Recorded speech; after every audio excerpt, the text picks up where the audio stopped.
రాసిన 2వ పత్రిక 13వ అధ్యాయం 5వ వచనం 6వ వచనం చదువుకొని ముందుకు వెళదాం.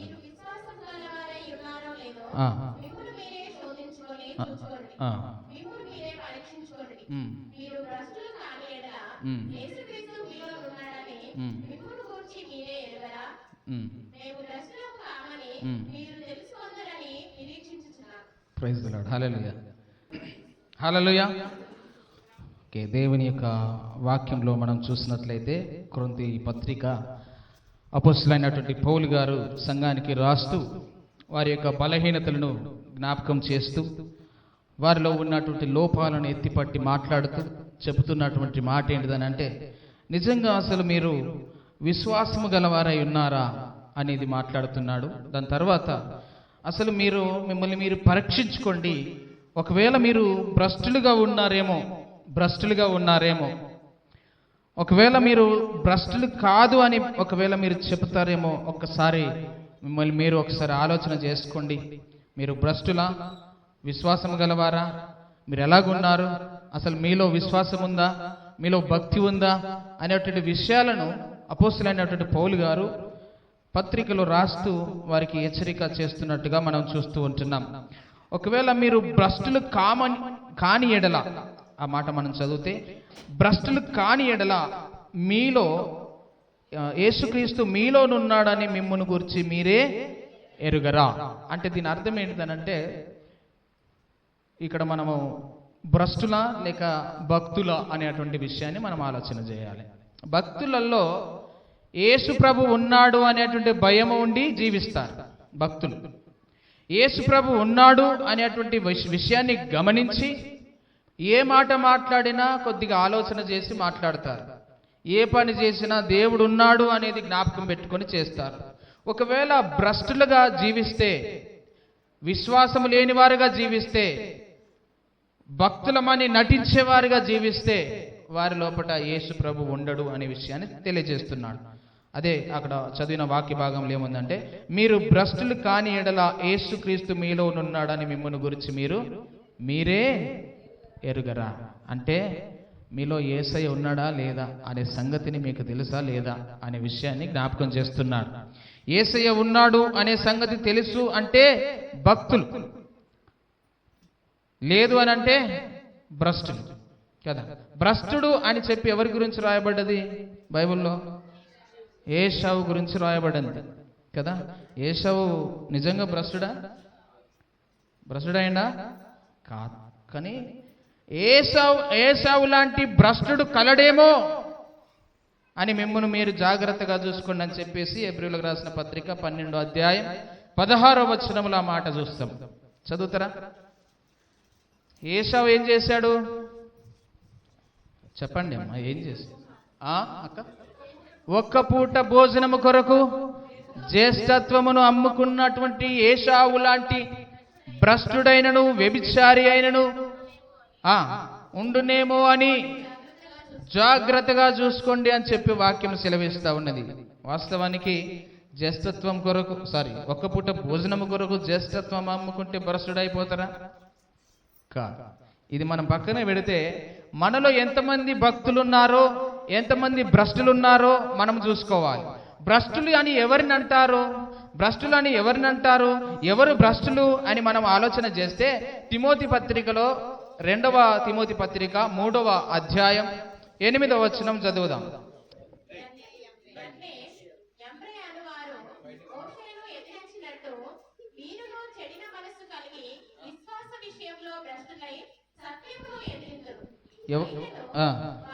యన్నే యంబ్రే అనేటువంటి వారు మోషేను ఎదిరించినట్లు మీరును చెడిన మనసు కలిగి విశ్వాస విషయంలో భ్రష్టులై సత్యమును ఎదిరింతురు అనేటువంటి విషయాన్ని చూస్తుంటున్నాం. యన్నే యంబ్రే అనేటువంటి వారు ఎవరు మీకు తెలుసా? ఎక్కడన్నా చూసారా ఈ పేర్లు? ఇంతకుముందు ఇక్కడే చూసారు, పాస్టమ్మ చూసినంటుంది. యన్నే యంబ్రే అనేటువంటి వారు ఎవరిని ఎదిరించారట? వీరు మోషేను ఎదిరించారట. మోషేను ఎదిరించి వారు ఏమైపోయారు? భ్రష్టులైపోయారు. ఒకవేళ మీరు అలాగా చెడిన మనసు కలిగినటువంటి వారై విశ్వాస విషయంలో భ్రష్టులై సత్యమును ఎదిరిస్తారేమో చూసుకోండి అని చెప్తున్నాడు. యన్నే యంబ్రే అనేటుంటారు. ఎవరంటే వీరు మనం చూస్తూ ఉంటాం నిర్గమకాండములో 7వ అధ్యాయం 22వ వచనం. నిర్గమకాండం 7వ అధ్యాయం 22వ వచనం. ఐగుప్తు శకునగాండ్రు కూడా ఇక్కడ ఎవరు? ఇప్పుడు యన్నే యంబ్రే అంటే ఎవరు? ఐగుప్తులో ఉన్నటువంటి శకునగాండ్రు. ఈ శకునగాండ్రు ఏం చేసినారు? మోషే అహరోనులు అక్కడ దేవుని నామమున అద్భుతములు చేస్తుంటే వీరు కూడా వారిని ఎదిరించి మేము కూడా చేస్తాం చూసుకో అని చెప్పి మోషేను అహరోనును ఎదిరించినారు వీరు. ఓకే, వాళ్ళ పేర్లే యన్నే యంబ్రే. 8వ అధ్యాయం 7వ వచనంలో కూడా అదే మాట. 8వ అధ్యాయం నిర్గమకాండం 7వ వచనం. శకునగాండ్రు కూడా తమ మంత్రముల వలన అలాగు చేసి ఐగుప్తు దేశం మీదికి కప్పలను అంటే దేవుని బిడ్డలను, దేవుని సేవకులను, నాయకులను, పెద్దలను ఎదిరిస్తూ ఉన్నారు. వీరు భ్రష్టులైపోయారు. ఎదిరించేవారు దేవుని సేవకులను, నాయకులను, పెద్దలను ఎవరైతే ఎదిరిస్తారో, ఎవరైతే ఎదురు తిరుగుతారో, ఎవరైతే ఎదురించి మాట్లాడతారో వారు భ్రష్టులైపోతారు అనేది మనం చూస్తున్నాం. రెండో విషయం చూస్తే మనము చదువుకున్నటువంటి తిమోతి పత్రికలోనే అక్కడ ఏమని ఉన్నది? మీరు భ్రష్టులై చెడిన మనసు గలవారై సత్యమును ఎదిరింతురు. అంటే భ్రష్టులు, చెడిన మనసు గలవారు సత్యమును ఒప్పుకోరు, సత్యమును ఎదిరిస్తారు, వాస్తవాలను ఒప్పుకోరు, వాస్తవాలను జీర్ణించుకోలేరు. యేసు ప్రభును కూడా చాలాసార్లు దొరకబట్టాలని చూశారు, కొట్టాలని చూశారు, రాళ్లతో తరమాలని చూశారు. ఎందుకు చెప్పండి? సత్యము బోధిస్తున్నాడు గనక. సత్యము ఎవరికి నచ్చుతలేదు. యేసయ్య అంటాడు, నేను సత్యమే చెప్పుచున్నాను కానీ మీరు నమ్ముతలేరు అని అంటాడు. హల్లెలూయా. సత్యం ఎవరికి త్వరగా అర్థం కాదు. సత్యమును అర్థం చేసుకోవడానికి అంత తొందరగా ఎవరికి కూడా అర్థం కాదు. అందుకనే యేసు ప్రభు లేఖనాలు బోధిస్తున్నప్పుడు, సమాజ మందిరంలోనికి వెళ్ళి ప్రకటిస్తున్నప్పుడు, యెషయా గ్రంథములో నుంచి లేఖనాలు తీసి మాట్లాడుతున్నప్పుడు ఆయన సత్యమే బోధిస్తున్నాడు, కానీ ఎవరికి అర్థం కావడం లేదు. నేను దేవుని కుమారుడను అని అంటే జీర్ణించుకోలేదు. నన్ను దేవుడు పంపాడు అంటే జీర్ణించుకోలేదు. అద్భుతాలు చేస్తే ఓర్చుకోలేదు. ఆశ్చర్య కార్యాలు చేస్తే ఓర్చుకోలేదు. నువ్వు దేవుని నామములా అంటే నువ్వెవడువా ఆ దేవుని నామాన్ని చెప్పడానికి, నువ్వెవడువా లేపడానికి అని మాట్లాడిన వాళ్ళు ఉన్నారు. దేవునికి ఒక్కడికే సాధ్యం అది. నువ్వెందుకు చెప్తున్నావు, నువ్వు మనిషివి అని మాట్లాడినారు, ఎదిరించినారు. సత్యమును అడ్డగించడానికి ప్రయత్నం చేశారు. అపొస్తలులైనటువంటి పౌలు, శీల వారు వాక్యము బోధిస్తుంటే వారిని పట్టుకొని బంధించి చెరసాలలో వేశారు. ఏం తప్పు చేశారని? వాక్యం బోధించారు, ఒక దయ్యమును వెళ్ళగొట్టారు. అయ్యో మా వ్యాపారం చెడిపోయింది నీ ద్వారానే అని చెప్పి వారిని ఇద్దరిని తీసుకుపోయి ఏం చేసిరు? చెరసాలలో వేసిరు. సత్యం ఎవరికి త్వరగా అర్థం కాదు. దేవుని అద్భుతాలు ఎవరికి త్వరగా అర్థం కాదు. దేవుని ఆశ్చర్యకార్యాలు ఎవరికి త్వరగా అర్థం కాదు. అందుకనే తొందరగా ఏం చేస్తారని అంటే అర్థం చేసుకోక నాయకులను, సేవకులను, పెద్దలను ఎదిరించి మాట్లాడుతున్నారు. మనం ఎన్ని చూస్తలేం సోషల్ మీడియాలో? ఎన్ని చూస్తలేం చెప్పండి? ఎంతో మంది సేవకులను ఎదిరించి మాట్లాడుతున్నారు. ఎంతో మంది సేవకులను వ్యతిరేకం చేసి మాట్లాడుతున్నారు. కనుక సత్యం అర్థం కాదు, సత్యం అర్థం కాదు, దాంట్లో ఉన్న సారాంశం అర్థం కాదు. అందుకనే మోషేని ఎదిరించారు, భ్రష్టులైపోయారు. తిమోతి పత్రికలో మనం చూస్తే భ్రష్ట మనసు కలిగి సత్యమును ఎదిరించేవారు ఉన్నారు, సత్యమునకు వ్యతిరేకముగా మాట్లాడేవారు ఉన్నారు. చాలాసార్లు సత్యాలను మనం అర్థం చేసుకోలేము. నిర్గమకాండంలో మనం చూసాం కదా, వారు శకునగాండ్రు ఏం చేసినారు? మోషేను అహరోను ఇద్దరిని కూడా ఎదిరించినట్టుగా, దేవుని కార్యాలకు అడ్డముగా వెళ్ళినట్టుగా మనం చూస్తూ ఉంటున్నాం. పెద్దలను, సేవకులను, నాయకులను ఎదిరించిన వాడు, సత్యమును ఎదిరించిన వాడు భ్రష్టుడైపోతాడు. తర్వాత చూస్తే దేవుణ్ణి ఎరిగి కూడా పాపము చేసేవారు భ్రష్టులైపోతారు. తీతు పత్రికలో 1వ అధ్యాయం 16వ వచనం చదవండి. తీతు పత్రిక 1వ అధ్యాయం. దేవుణ్ణి ఎరుగుదమని వారు చెప్పుకొందురు గాని అసహ్యులను అవిధేయులను ప్రతి సత్కార్యము విషయమును భ్రష్టులనయుండి తమ క్రియల వలన ఆయనను ఎరగమన్నట్టు ఉన్నారు. వీరు ఎట్లా ఉన్నారట? దేవుణ్ణి ఎరిగామని చెప్పుకొనుచున్నారు, కానీ అసహ్య కార్యములు చేస్తున్నారు, అవిధేయులుగా ఉన్నారు, ప్రతి విషయంలో భ్రష్టులై ఉన్నారు. అంత మాత్రమే కాకుండా తమ క్రియల వలన ఆయనను ఎరగమన్నట్టుగా ఉన్నారు.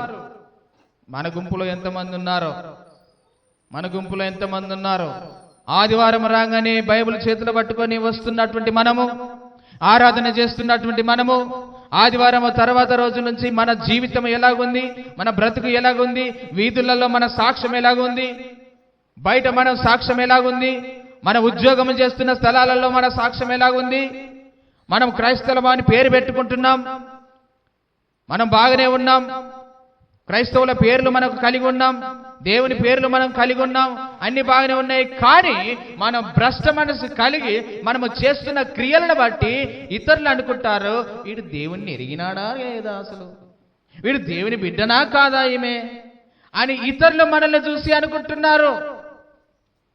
పేరేమో క్రైస్తవులు, మందిరానికి వెళుతారు, ఆరాధన చేస్తారు, కానీ క్రియలు చూస్తే ఏంది ఇట్లున్నాయి అని ఆశ్చర్యపడుతున్నారు ప్రజలు, ఆశ్చర్యపడుతున్నారు. అందుకనే దేవుణ్ణి ఎరిగి కూడా ఎరిగామని చెప్పుకొని అసహ్యులు అవిధేయులు ప్రతి సత్కార్య విషయంలో భ్రష్టులై ఉన్నారు, మంచి విషయాలలో భ్రష్టులై ఉన్నారు, మంచి పనులలో భ్రష్టత్వం కలిగి ఉన్నారు, తమ క్రియల వలన ఆయనను ఎరగమన్నట్టుగా జీవిస్తున్నారు. క్రియలేమో అట్లా ఉన్నాయి, మనిషి చూస్తేనేమో ఇట్లా ఉన్నాడు కదా. చెట్టు చూస్తే పచ్చగుండే, పూత లేకపోయా, కాత లేకపోయా. ఇది ఏం చెట్టు? ఇది ఫలించే చెట్ట, పనికిరాని చెట్ట? చూస్తేనేమో పచ్చాగుంది, మంచిగుంది, అందంగా ఉంది, కానీ పూత లేకపోయా, కాత లేకపోయా. ఒకవేళ కాస్తే కారు ద్రాక్ష పండ్లు కాయబట్టే, పనికిరాని పండ్లను కాస్తా ఉన్నది.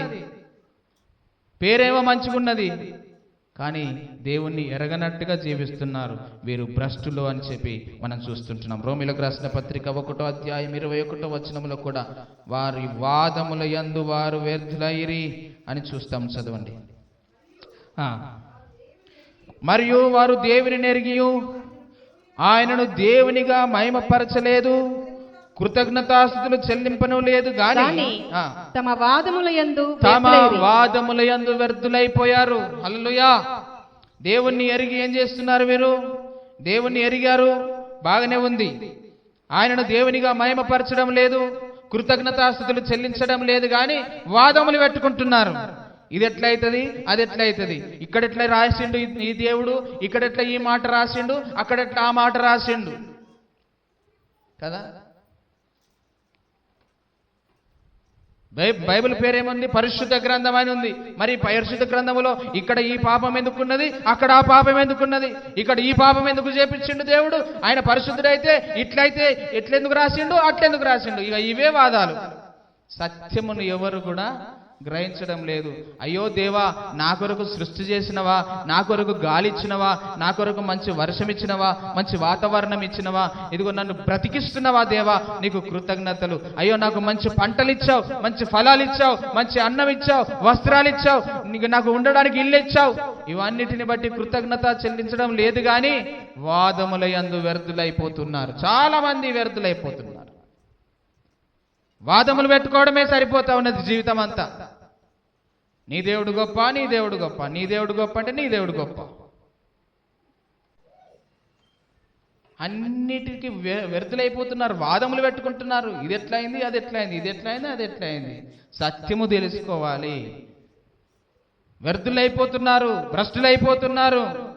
పెద్దలను ఎదిరించి, వాక్యమును ఎదిరించి, దేవుణ్ణి మహిమపరచకుండా వివాదాలు పెట్టుకొని భ్రష్టులైపోతున్నారు. తర్వాత చూస్తే దయ్యముల బోధ యందు లక్ష్యముంచేవారు భ్రష్టులైపోతున్నారు. తిమోతి పత్రిక 1 తిమోతి 4వ అధ్యాయం 2వ వచనం.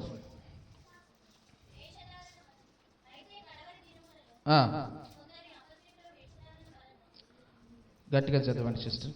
1 తిమోతి 4:2 అయితే కడవరి దినములలో కొందరు అబద్ధికుల వేషధారణ వలన మోసపరచు ఆత్మల యందును దయ్యముల బోధ యందును లక్ష్యముంచి విశ్వాస భ్రష్టుల అగుదురని ఆత్మ తేటగా చెప్పుచున్నాడు. హల్లెలూయా. ఏం చెప్తున్నాడు? కడవరి దినములలో కొందరు ఏం చేస్తారట? అబద్ధికుల వేషధారణ వలన మోసపరచు ఆత్మల యందును దయ్యముల యందును దయ్యముల బోధ యందును వారు ఏం చేస్తారట? ఇష్టము కలిగి ఉంటారు, ఆసక్తి కలిగి ఉంటారు. వారికి ఆ మాటలు చాలా నచ్చుతాయి. మీకు ఎవరైనా వాక్యము చెప్పేటప్పుడు అన్ని ఆశీర్వాదాల బోధలు చేస్తే నమ్మకండి. బైబిల్లో అన్ని ఆశీర్వాద వచనాలే ఉన్నాయి.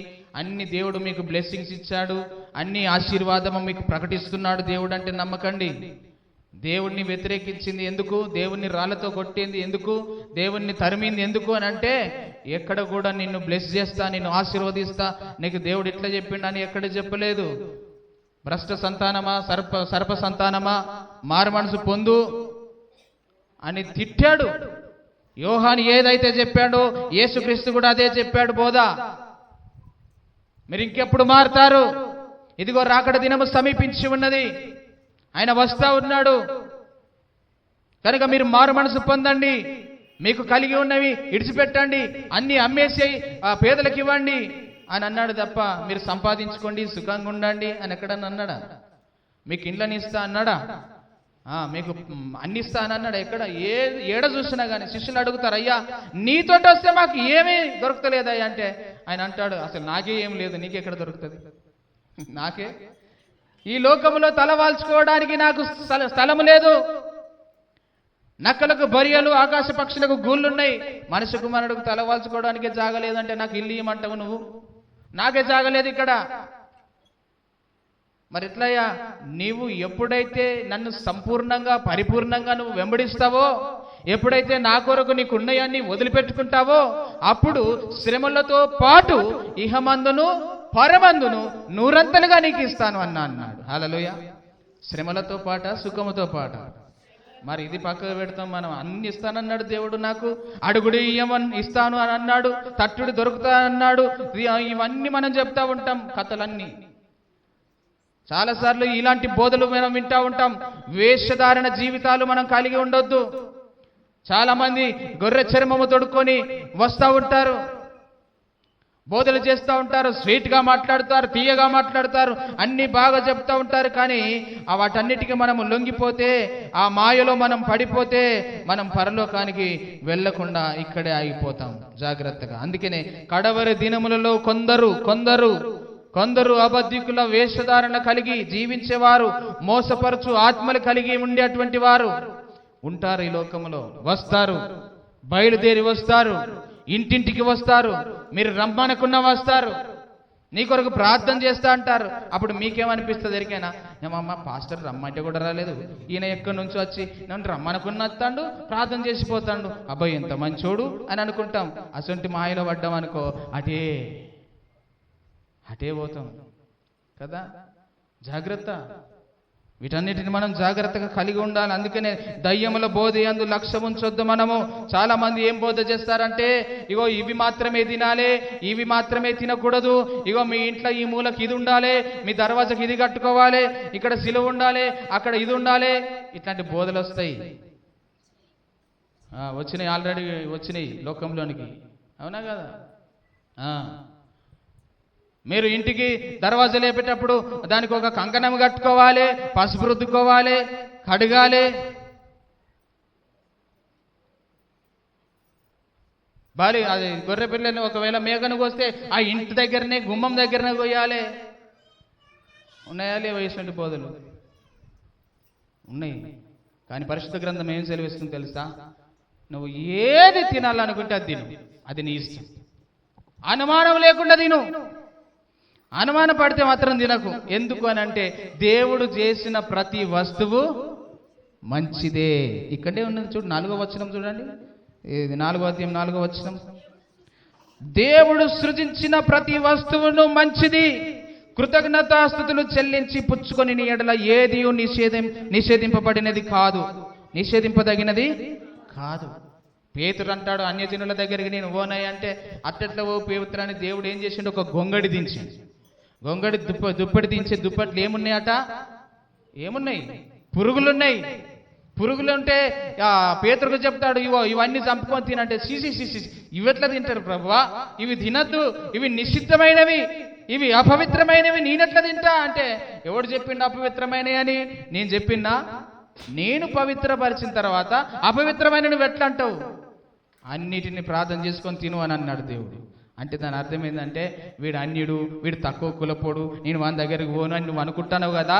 అందరు నా బిడ్డలే, అందరు నేను ప్రేమించిన, అందరి కోసం రక్తం చిందించిన, అందరి దగ్గరికి నువ్వు పోవాలి అని దర్శనం ద్వారా ఆయనకు చూపించినట్టుగా మనం చూస్తున్నాం. కనుక అన్నిటిని మనము మోసపోవద్దు, దయ్యముల బోధయందు లక్ష్యముంచి మోసపోవద్దు, భ్రష్టులము కావద్దు. యోహాను సువార్త 8వ అధ్యాయం 44వ వచనం చదవండి. 8వ అధ్యాయం 44వ వచనం. మీరు మీ తండ్రి యగు అపవాది సంబంధులు, మీరు మీ తండ్రి దురాశలను నెరవేరగోర్చున్నారు. ఆది నుండి వాడు నరహంతకుడై సత్యమందు నిలిచిన వాడు కాడు, వాని యందు సత్యమే లేదు. వాడు అబద్ధమాడినప్పుడు తన స్వభావమును అనుసరించియే మాటలాడును. వాడు అబద్ధికుడును, అబద్ధమునకు జనకుడునై ఉన్నాడు. నేను సత్యమునే చెప్పుచున్నాను గనక మీరు నన్ను నమ్మరు. హల్లెలూయా, హల్లెలూయా. అబద్ధికులు వస్తారు, అబద్ధ మాటలు మాట్లాడతారు, సత్యం ఏమాత్రం ఉండదు. కానీ వాటికే మనం ఎక్కువగా ఇంట్రెస్ట్ కలిగి ఉంటాం, ఆసక్తి కలిగి ఉంటాం. అవి మనము నమ్మడానికి ఇష్టపడతా ఉంటాం. యేసయ్య సత్యము చెబుతా ఉన్నాడు, నేను సత్యమే చెప్తున్నాను గనక మీరు నన్ను నమ్మరు అంటారు. ఎఫెసీయులకు రాసిన పత్రిక 4:19. వాడు అబద్ధం ఆడుతూ ఉన్నాడు, అబద్ధం ఆడేటప్పుడు వానికి భయం లేదు. ఎఫెసీ 4:19 చూడండి.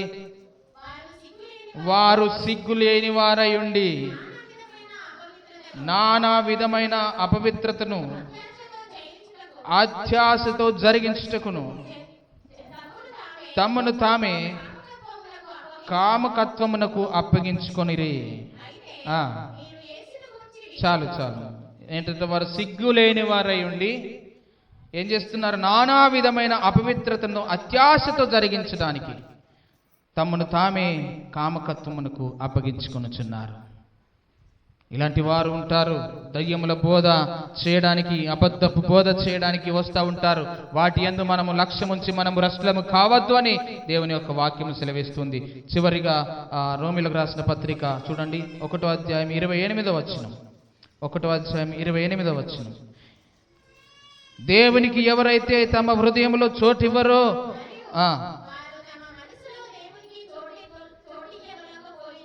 గనుక చెయ్యరాని కార్యములు చేయటానికి దేవుడు భ్రష్ట మనసుకు వారిని అప్పగించాడు.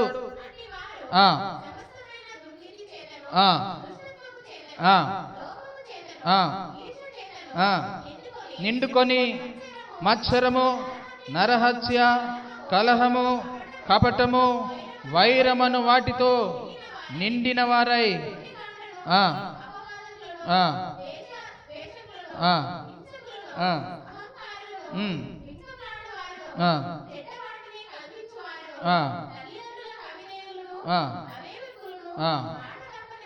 మాట తప్పువారును, అనురాగ రహితులను. చూసారా ఎన్ని విషయాలు? అంటే ఇక్కడ మనం ఏం చూస్తుంటున్నాము? దేవునికి చోటు ఇవ్వకపోతే ఇవన్నీ ఉంటాయి. దేవునికి ఎవరైతే మనసులో చోటు ఇవ్వకుండా ఉంటారో వారు భ్రష్టులుగా జీవిస్తారు. భ్రష్టత్వం కలిగినటువంటి మనసు, భ్రష్టత్వం కలిగినటువంటి హృదయంలో ఇవన్నీ ఉంటాయి. మీరు తర్వాత ఇంటికి వెళ్ళి బాగా ధ్యానించుకోండి, చదువుకోండి. తర్వాత దేవుని యొక్క వాక్యం ఏం సెలవిస్తుంది అని అంటే, ఎవరు భ్రష్టులు కాకుండా ఉంటారంటే అపోస్తలుడైనటువంటి పౌలు గారు చెప్తున్నారు, శరీరమును నల్లగొట్టుకునేటువంటి వారు భ్రష్టులు కారు, లోకాశలను నలగొట్టుకునేటువంటి వారు, లోకాశలకు వెళ్లకుండా ఉండేటువంటి వారు భ్రష్టులు కారు అనే విషయాన్ని కొరింథీయులకు రాసిన మొదటి పత్రికలో 9వ అధ్యాయం 27వ వచనంలో మనం చూస్తూ ఉంటాం. చదువుతారా ఒకసారి త్వరగా? నేను పోట్లాడుట లేదు, ఆ, ఒకవేళ ఇతరులకు ప్రకటించిన తర్వాత నేనే భ్రష్టుడనై పోదునేమో అని నా శరీరమును నలగొట్టి దానిని లోపరుచుకొనుచున్నాను. హల్లెలూయా. ఏం చేస్తున్నాడు? శరీరమును నలగొట్టుకుంటున్నాడు, దానిని లోపరుచుకుంటున్నాడు. లోకాశలు శరీరము ఏం చేస్తుంది? లోకాశల వైపు లాగుతుంది. శరీరాన్ని ఎప్పుడైతే నలగొట్టుకుంటారో వారు భ్రష్టులు కారు. అందుకనే అపోస్తలుడైన పౌలు అంటాడు, నేను అందరికీ బోధించి, నేను అందరికీ మంచిగా చెప్పి నేనే భ్రష్టుడై పోతానేమో అని చెప్పి తన శరీరాన్ని ఏం చేసుకుంటున్నాడట? నలగొట్టుకుంటున్నాడు. దేవుడు అంటున్నాడు, దేవుడు ఇర్మియా గ్రంథములో మనం చూస్తే, పరిశుద్ధ గ్రంథంలో మనం ఒకసారి ఇర్మియా గ్రంథము తీసి 2వ అధ్యాయం 21వ వచనం చదివితే అక్కడ ఏమన్నాడు ఉన్నాడు ఒకసారి మనం చూద్దాం. ఏమంటున్నాడు ఒకసారి మనం చూద్దాం. శ్రేష్టమైన ద్రాక్షవల్లి వంటి దానిగా నేను నిన్ను నాటి తిని కేవలము నిక్కమైన విత్తనము వలనే చెట్టు వంటి దానిగా నిన్ను నాటి తిని నాకు జాతిహీనపు ద్రాక్షవల్లి వలె భ్రష్ట సంతానమైతివి. హల్లెలూయా. విశ్వాసులకు తెలియజేస్తున్నాడు. దేవుడు అంటున్నాడు, నేను నిన్ను కేవలము శ్రేష్టమైనటువంటి ద్రాక్షవల్లిగా నాటినా, కానీ నువ్వు ఏం చేస్తున్నావు? నాకు జాతిహీనపు ద్రాక్షవల్లి వలె నీవు భ్రష్ట సంతానం అయిపోయావు.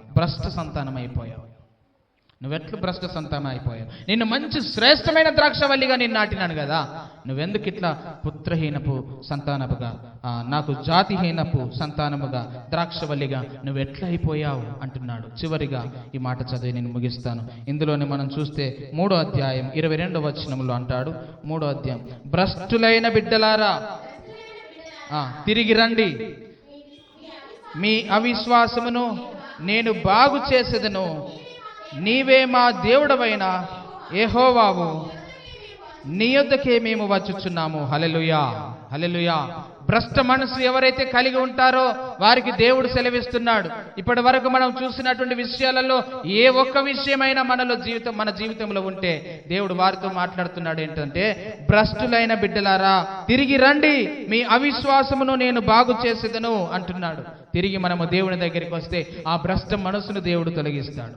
ఆ చెడిన మనసును దేవుడు తొలగిస్తాడు. వ్యతిరేకము కలిగిన మనసును దేవుడు తీసేస్తాడు. సత్యాన్ని అడ్డగించే మనసును దేవుడు తీసేస్తాడు. నీ హృదయంలో దేవునికి స్థానం లేకపోతే దేవునికి స్థానం ఇచ్చేటట్టుగా దేవుడు ఆ మనసును మారుస్తాడు. కాబట్టి భ్రష్ట మనసు ఎవరైతే కలిగి ఉంటారో, భక్తులుగా ఎవరైతే లేరో, వారు దేవుని దగ్గరికి వస్తే, దేవా ఇప్పటి వరకు నేను భక్తుని అనుకున్నా, భక్తురాలని అనుకున్నా, ఇదిగో నాలో భ్రష్ట మనసు ఉంది, ఇప్పుడు నాకు అర్థమైంది, నన్ను క్షమించు, నాలో ఉన్న ఈ భ్రష్ట మనసు తొలగించు, నాలో ఉన్న అవిశ్వాసమును తొలగించు అని చెప్పి ఎప్పుడైతే నువ్వు దేవుని దగ్గర అడుగుతావో, దేవుడు నీకు సహాయం చేయడానికి సిద్ధంగా ఉన్నాడు. కళ్ళు మూసుకుందాం, ప్రార్థన చేద్దాం.